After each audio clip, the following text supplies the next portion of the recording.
Sidekicks, the weekly cybersecurity podcast hosted by Richmond Advisory Group's principal analyst, namely me, Christina Richmond. And me, Rory Duncan. This podcast is your go-to partner for understanding the cybersecurity market, industry trends, and the real-world challenges of protecting organizations today. Hello, Christina. Glad you made it back okay. I did, Rory. I was in Boston with Palo Alto and IBM. Okay. I was invited by Palo and IBM to go to the IBM Cyber Range. And in fact, I have been there before. I was at the opening ribbon cutting ceremony back in 2016. And it's a very interesting set of exercises they do there. And I will bring it up later in our news section. But I made it back. Yeah, hooray! I know. Hooray! Traveling across country is one thing, but traveling across the US, that's a big trip.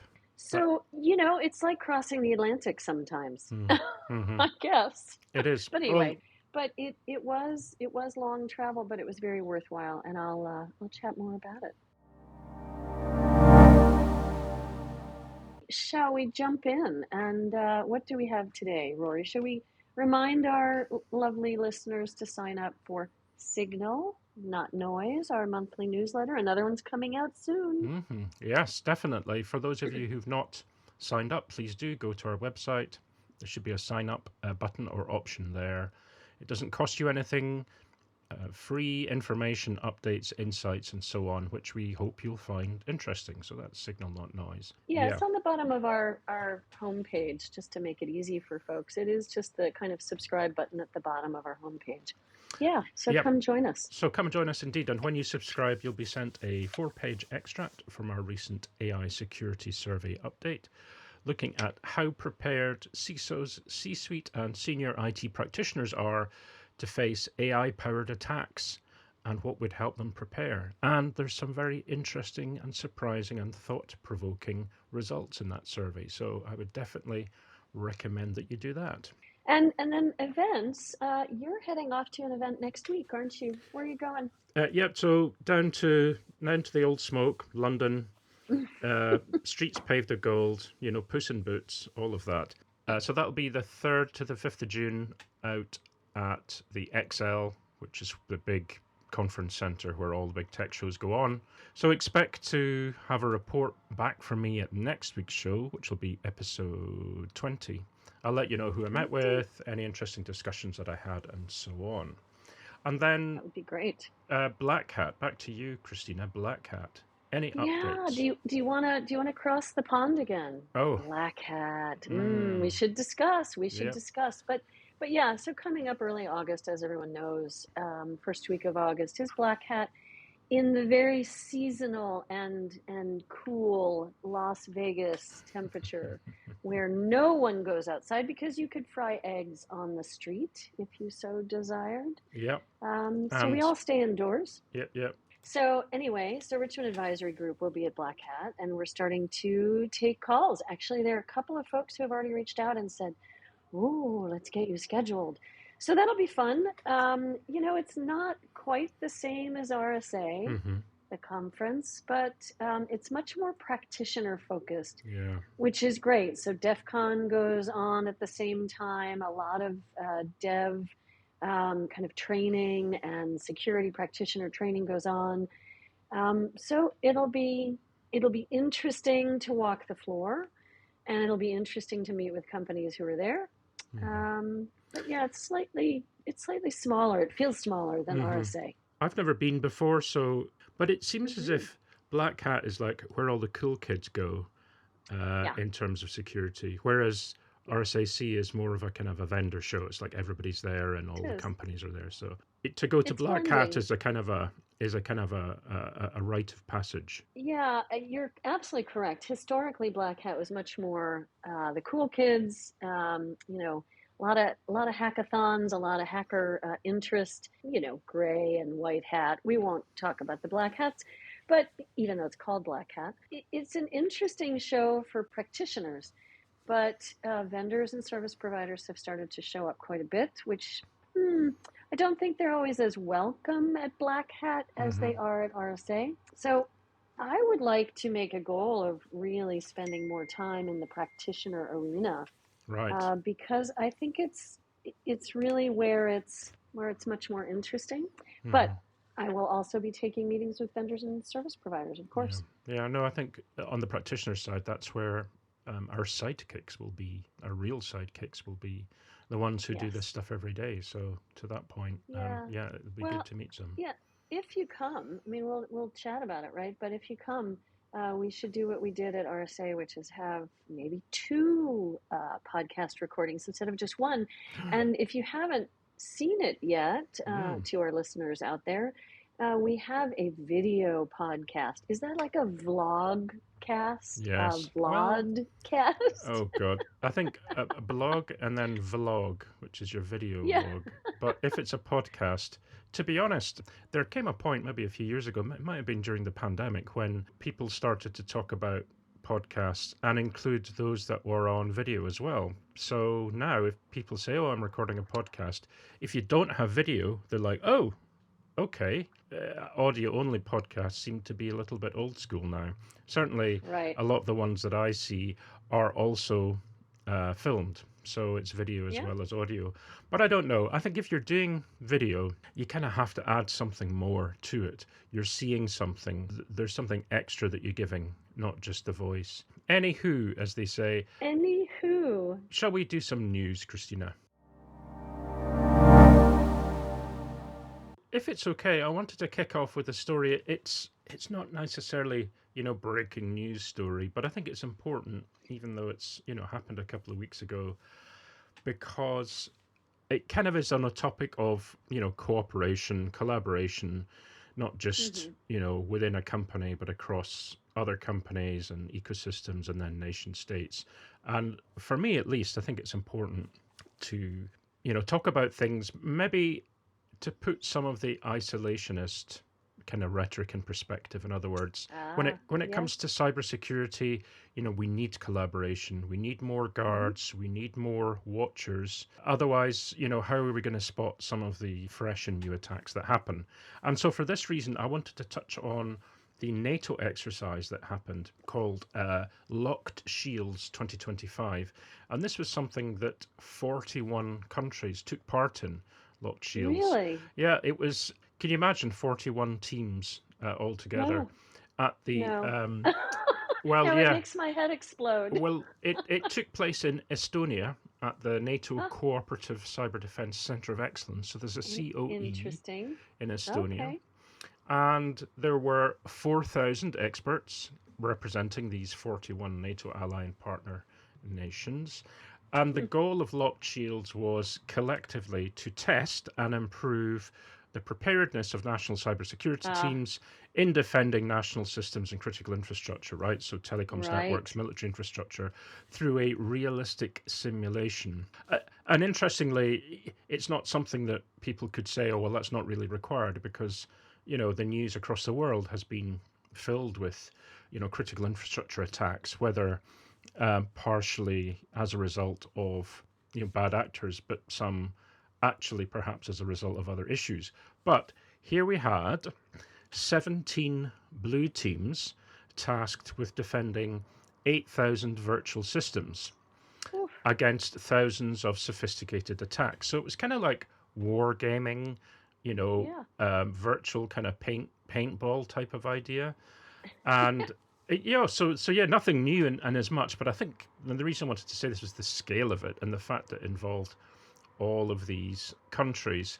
And the last thing, just to mention before I turn it over to you, because I know you've got some thoughts on this, was that this year was the first year that they kind of really brought in quantum computing and AI aspects to both hmm the attacks that were created, but also in the defense plans that they put in place. So yeah, really interesting. I think very important. I'm really grateful that this kind of thing is happening, for governments, for national systems, and infrastructure, for critical infrastructure. I think it's really, really important. So, for years, I've studied incident readiness and response because it's not a question of if or when, it's a question of how often we're going to be attacked. Mm. And if you don't have a plan in place, it's kind of like driving somewhere without a map. You Yeah. don't know how you're going to get there. You don't know what roads, you don't know whether there's a one-way street, or you don't know what you don't know. And so, interestingly, the way this relates to where I just was this week is that the IBM cyber range historically and continually is a place to practice your preparedness Mm-hmm. and to find the gaps. And there are these realistic simulations that they go through. And in fact, we did one. We were part of a fictitious company Mm-hmm. that had lots of products and services, kind of on the order of a Procter and Gamble, although it wasn't them, just to Right. be clear. Okay. It was a fictitious company.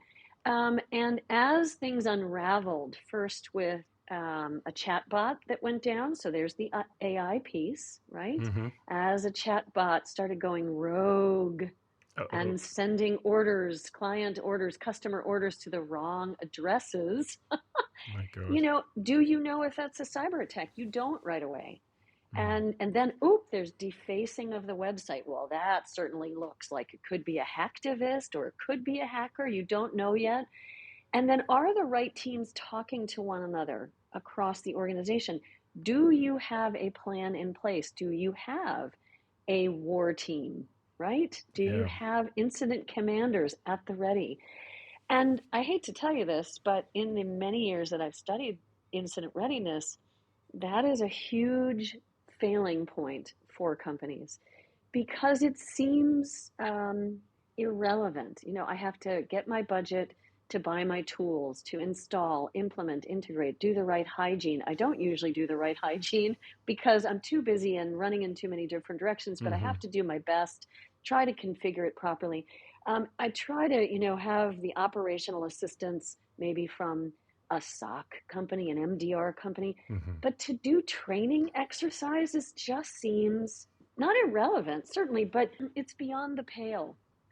And so companies are not as prepared as they should be. They think quite often, to make a very generalized statement, oh, we'll just do what we think is best when the time comes. Well, in that time, in that moment, first of all, your brains explode. Second of all, things are happening very quickly. One of the examples is that we were in this room, and all of a sudden, all the phones were literally ringing and Mm-hmm. lighting up. One was on the chatbot, one was to IT about the website, and then there were calls to the HR group and to the building facilities, and all of these phone calls are happening all at once. So it was really fascinating to see that you don't know what you don't know. You don't know how you're going to handle it. And if you don't have a plan in place, then you really struggle, Mm-hmm. and that it becomes immensely clear. So the cyber range does that. It helps companies understand their gaps in their preparedness, and there are companies that are doing it year over year to continuously improve.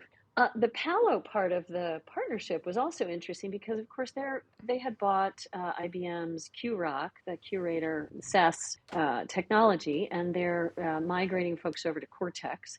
Together, IBM and Palo are doing that. But now they are also strategically aligning around this cyber range because, A, identify the gaps in your preparedness. B, how do you reduce the noise in your SOC? How do you make sure that the alerts are not just bazillions of signals, right? They're not as noisy, and they are funneled into alerts that you can actually manage. So Mm-hmm. XIM does that. With their technologies, they reduce the alerts and then help to bring down what you're going to respond to automatically through the XIM platform and what you're going to manually respond to. And then that is where ATOM comes in. And we've talked about ATOM before, the Autonomous Threat Operations Machine, ATOM, that IBM announced at RSA. That is where services and AI work together to reduce the manual workload of responding and helping the triage, investigation, and reporting that the level 1, level 2 analysts typically do, bringing that down to a very quick response. So Right. all of that wrapped up with a nice big bow to bring back to the conversation that you were sharing about NATO. Mm-hmm. This is so critical to practice what we think we know, might not have clearly outlined. We might not have our SOPs, our operating procedures written down. And thank goodness these NATO allies, thank goodness these 41 countries were practicing, Yeah. And because we have to be prepared, yeah. right? And I think mainly it may be back to this idea of we can be ready. You could have practiced on your own, right? Each country done this, but what happens when something significant comes up that affects multiple countries? So, for instance, it turned out it wasn't really a cyber issue, but when the electricity went out in Spain and Portugal and a bit of France, Mm. because they had connections with each other, in other words, they had scenarios that they could run, they were able to collaborate and do this. If you didn't actually do this across NATO countries, that would be difficult to coordinate. I think the other part is, if you think about cybersecurity, a lot of what happens in a security operations center is background attack mitigation. So the kind of little buzz of little intrusions, and they get caught, and an IP address is, sidelined and examined, and then off it goes. But not necessarily for a full blown attack. If you think about fire drills, right? The reason we have fire drills and we have practicing what to do is because it can be such a catastrophic thing. So, Mm-hmm. people will know, well, there's a fire extinguisher, oh, there's the exit over there. But actually, doing the thing where everybody gets up and files out and goes out, and then heads are counted, and if necessary, a fire is tackled, has to kind of actually be done if you really know what to do. It's not really good to have the tools there if you don't practice what would happen in a kind of catastrophe like that. And that's maybe the case. I think it's true on the cloud side of things as well. And when it comes to companies that specialize in, backup and restore, sometimes these things are not practiced. They have the tools in place and they have a process to follow, but they won't necessarily act on it in terms of, knowing specifically what to do physically when it happens. No, that's absolutely right. It becomes part of our DNA when we practice it. We then know what to do and how to do it because we've seen it before, we've touched it, we've been able to work the practice plan, if you will. So yeah. So this week's special guest is Kurtis Shelton, Principal AI Researcher at NetSPI. Hey Kurtis, thanks for being a guest on the show. Yeah, thanks for having me. Yeah, you're welcome. Now, you lead the AI ML pen testing service, and that's something that you built from scratch, didn't you? You assembled a team and got things kicked off. Yep, that's right, several years ago. And then I directed it for a couple of years, and just a couple of days ago, actually, I moved to a full research position, and we selected one of those team members to be the director now. So I've got help. Really?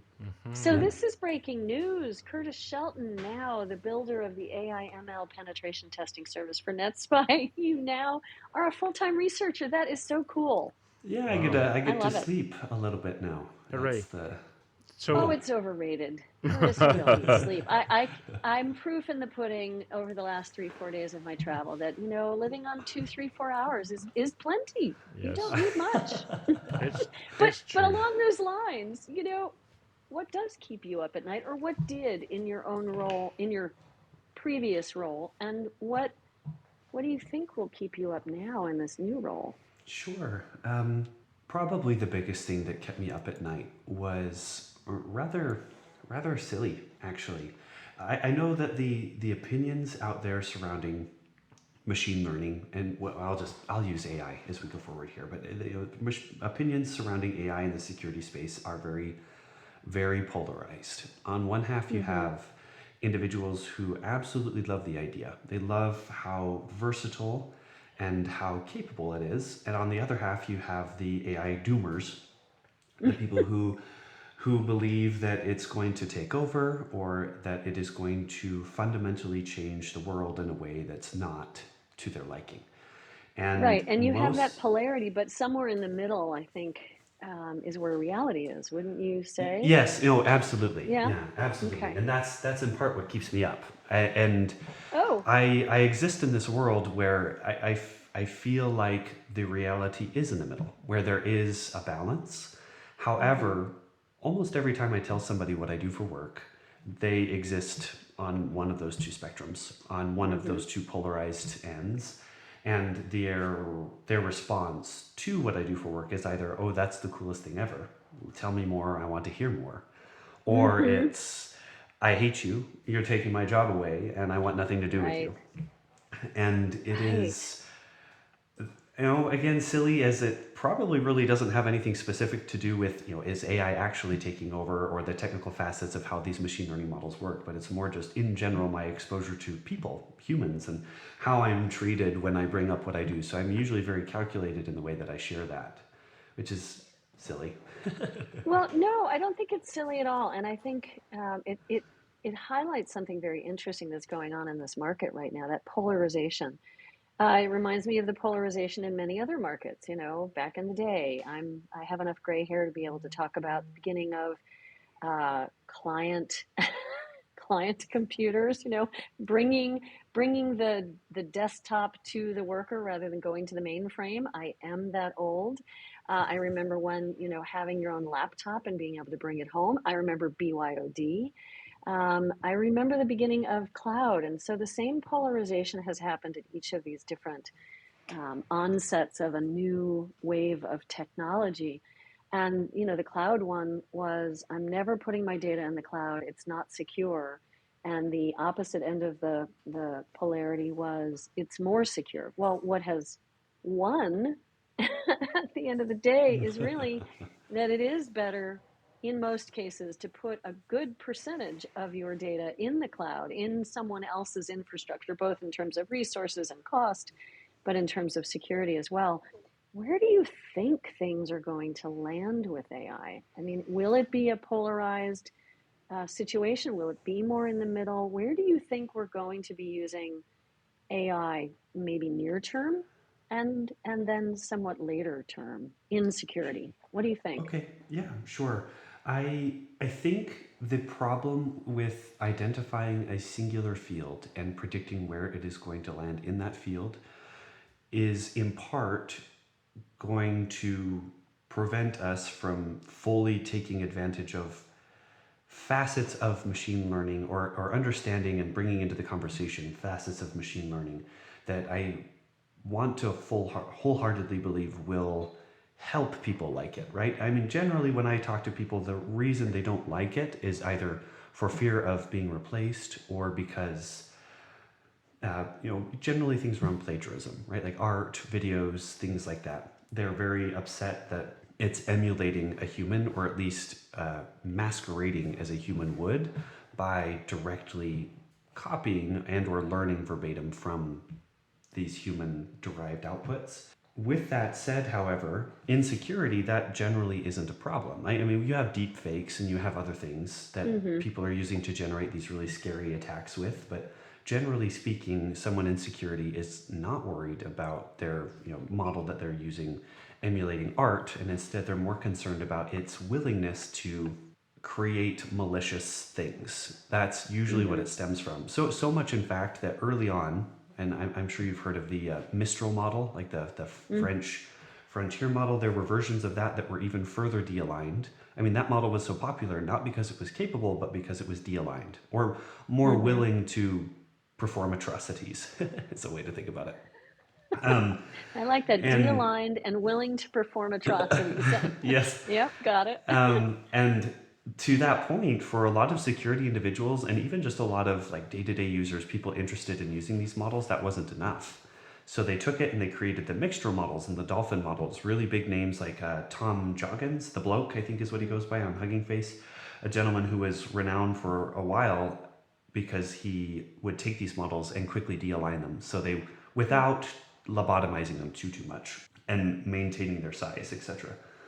And that was really, really the big thing in security, right? The moment you could actually ask one of these things without having to use direct prompt injection to jailbreak it, or get that broken behavior.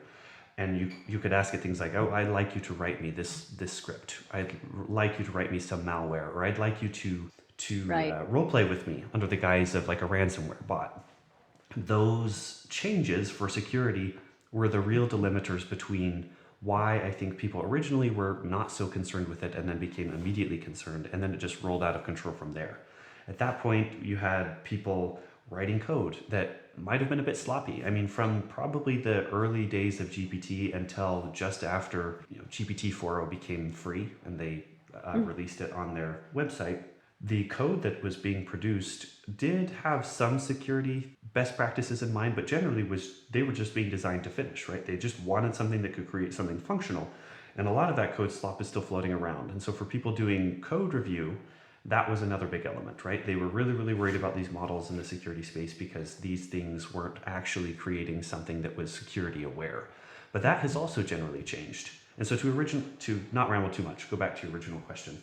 But if we take all of this into account and we look at just AI as an umbrella and look at all the industries that it is bleeding into, it's important that we really focus on the way that people are addressing these changes rather than the explicit changes themselves. So in art, how are people handling this plagiarism? And in security, how are we handling the code slop? How are we handling the malware?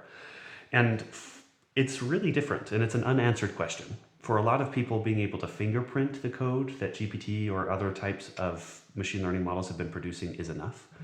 For me, generally, I don't know that I could live without it now, to be honest. I use it so much in the research I do. I use it so much in the coding I'm doing. And I would almost deem it foolish for someone in my field to not be using it because I'm 10x more productive now than I was even a year ago.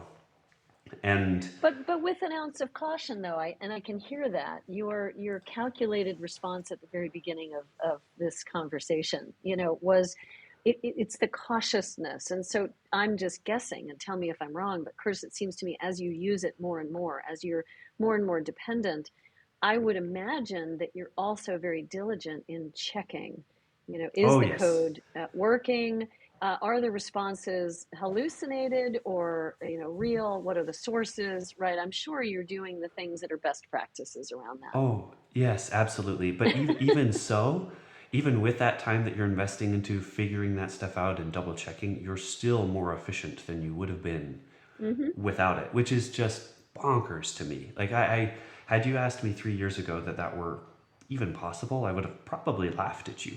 Right. And so seeing how much the world has evolved is remarkable. But all that to be said, to really answer the, in the security space, what keeps you up at night, Curtis, question directly, disinformation runs rampant in the AI space. And that is in large part because these frontier model providers really like to oversell the capability of their models. And in doing so, they're very apt to remove that human element that you had mentioned earlier. They want people to believe that these models can function holistically without a human involved. And in some instances, I'll admit that is true, right? Like there are use cases where that can happen, but I like to think of it like chemical purity. When you are mixing or building something in the chemical space, you can go from like 0 to 70% purity without too much effort, or even 80%. But once you hit that 80% mark and you want to go from 80 to 82 or 80 to 85, and you start making those incremental changes and removing those more difficult impurities, the level of effort and level of skill required becomes almost exponentially larger. And so with machine learning, I would argue that there is probably a similar phenomenon where these models can achieve probably 60 to 70% of that work, and that it can do it very, very well.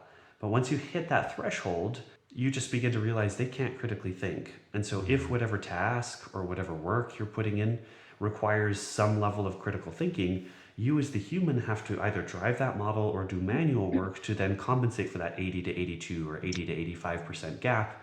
And that's really where you can see the difference. Now, for some people, 80% is good enough, right? For some companies, 80% is good enough. And I think fundamentally, when you look at these AI-driven penetration testing modules that tote this autonomous approach to fully pen testing an application, the idea is enthralling, I'll admit. And I know that the company I work at and a lot of the companies that we compete with are actively working towards something like that, some continuous testing modules. And I think the idea is great, but when we market these things or when we see other companies marketing them and they tote these benchmarks, like we can complete X% of Burp Suite's labs, Portswigger's practice labs, or we could do this without a human involvement.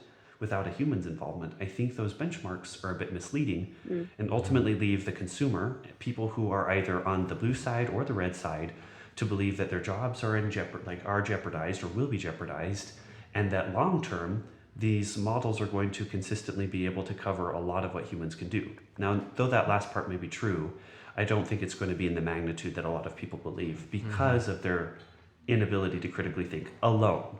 So then that brings us back to the second question, which you're kind of getting into, which is the human element. Either the human element directly involved in checking, administrating, keeping AI, ML in check, and Prompting. or Yeah. exactly, all of the above as a management function versus where we have some of the most complex requirements to do triage in where that comes in. Sorry, can you hear in the background? A teeny bit, like a. So, Yeah. this Is that your cat? no, this is Robbie Williams doing a sound check in the stadium. Yeah, holy crap. That's awesome. Robbie.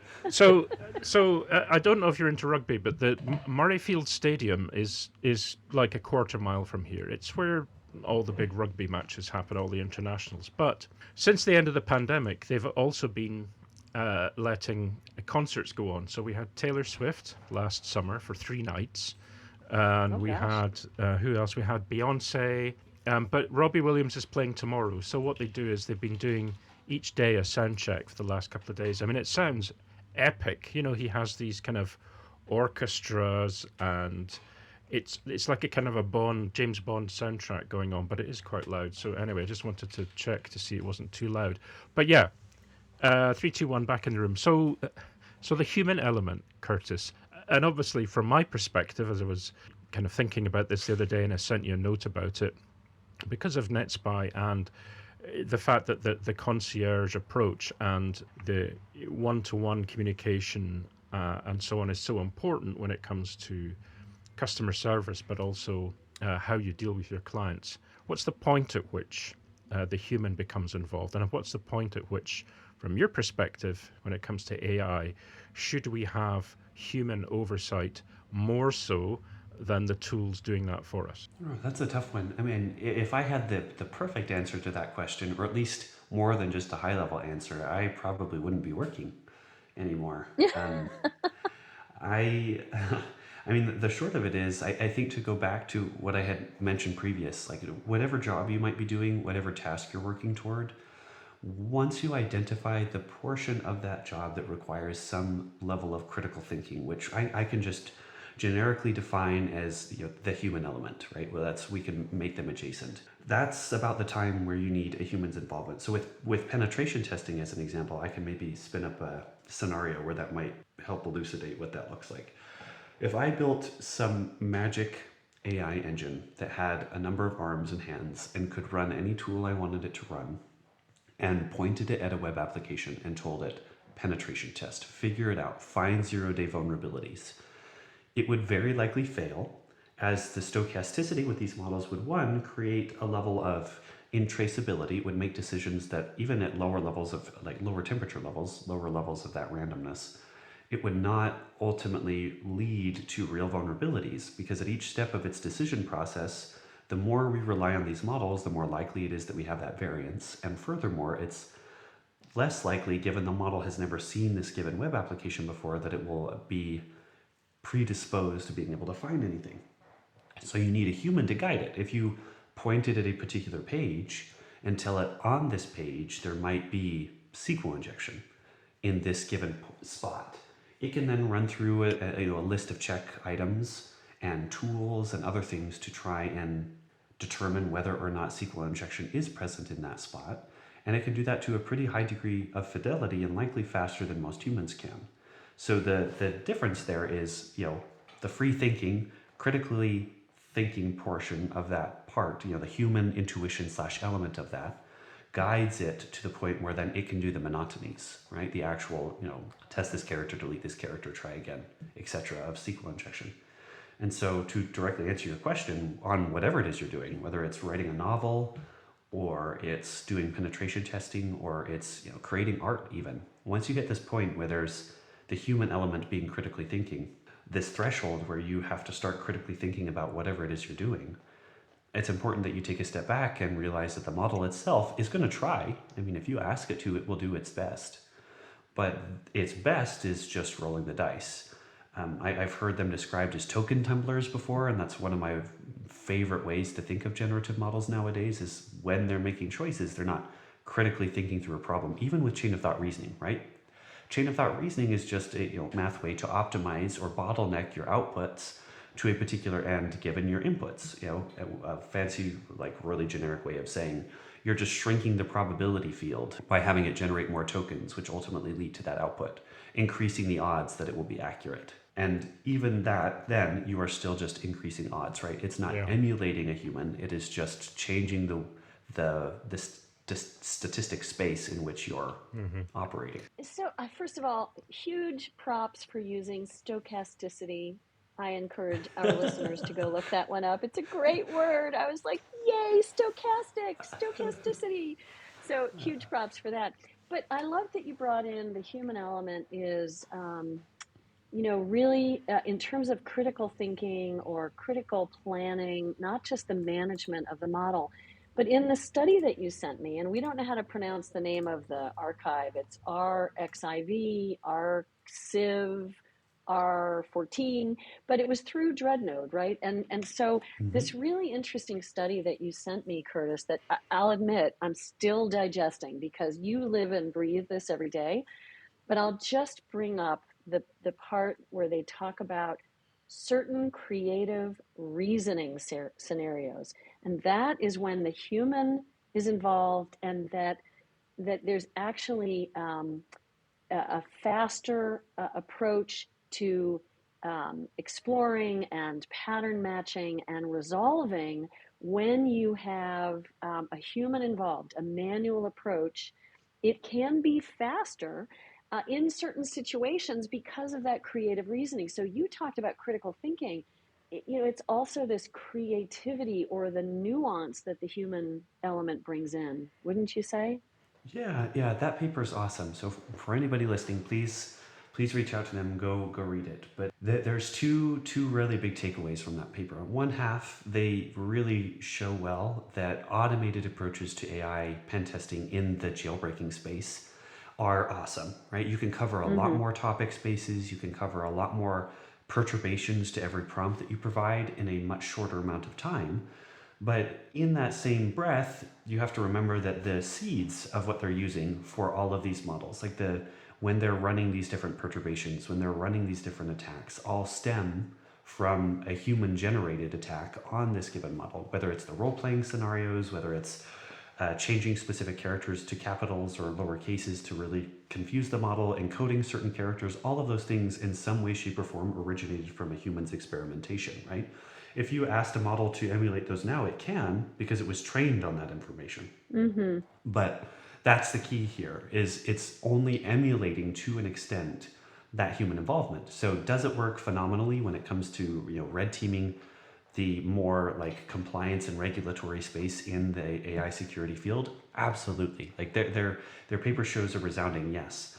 But one of the fundamental or philosophical takeaways I have from those findings are exactly what you mentioned. It works because it is just emulating to a high degree of accuracy that critical thinking that was present before that ultimately leads to those breaks and those fun vulnerabilities. Really, really fun paper. But yeah, humans are awesome.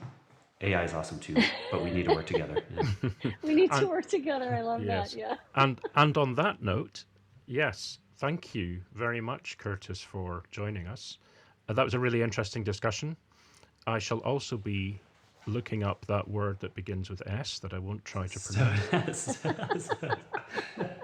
And perturbation, another extra credit for perturbation. P-E-R-T. Okay, never mind. Well, look, thanks, Kurtis, for that. Appreciate that, and you're very welcome to come back on at some point in the future. Oh, I would adore that. Great. We still have the Star Wars question at least. Well, we do. Well, we kind of run out of time because we're like, I don't know, that's like an hour and a half of recording or something. So we shall do that again, or maybe that's on our spin-off podcast. So. Spin-off. Yes, we keep talking about a spin-off. Yeah, doing a spin-off. But so, Kurtis, thank you so much for coming on, and we're really looking forward to chatting again with you. And please keep sending me articles because I love looking up new words and trying to understand the automation advantage in AI red teaming, which is the article that you sent me, has been a wonderful exercise for me, and I'd love to read more. So thank you Sure. so much for taking time with us. So that was a great chat we had with Kurtis there. Very, very It was interesting. so fun. Yep, and such a smart guy, as we were saying. Yeah, and we were saying, he really is thoughtful, contemplative, and not just going off on tangents about how AI is going to solve all of our problems. Yes, yes, I love that. exactly. So that was great, and we look forward to having another guest on next week, which will be for our 20th episode, Christina. Dun, 20th. dun, dun. I know, 20. And 20. so, wait, how do the stats improve once we get to 20? Oh, I think we're in millions of people will listen. Yeah, I think it's something like, I think we're in the top 8% or was it 9% of all podcasts. You reach episode 20, which is good. It's not a high bar. No, it's not a high bar to reach at all, but that's fine. I can cope with that. I think when we're having this conversation and it's episode 100, then we maybe have to rethink our strategy. But anyway, so if you'd like to leave some feedback for us, that'd be great. If you would like to have some, if you'd like to suggest something we can talk about, please do so. You could leave us a message, and you could leave it through voicemail, if you like, through SpeakPipe. So the link is in the show notes. That's speakpipe.com/cyber_sidekicks. Or you could send us an email. That's Christina's is christina@richmondadvisorygroup.com, and Rory's is rory@richmondadvisorygroup.com. And that's it, really. We look forward to hearing from you next week. Christina, is there anything you'd like to add? No, I'm just, thank you, Rory, for twisting my arm and pushing me towards the podcast arena. It's been really fun, and we're committed now. I mean, almost 20 episodes, and we'll see where we go in the future. But it's great fun, and we appreciate everyone listening very, very much. Thanks all. Bye-bye. Bye.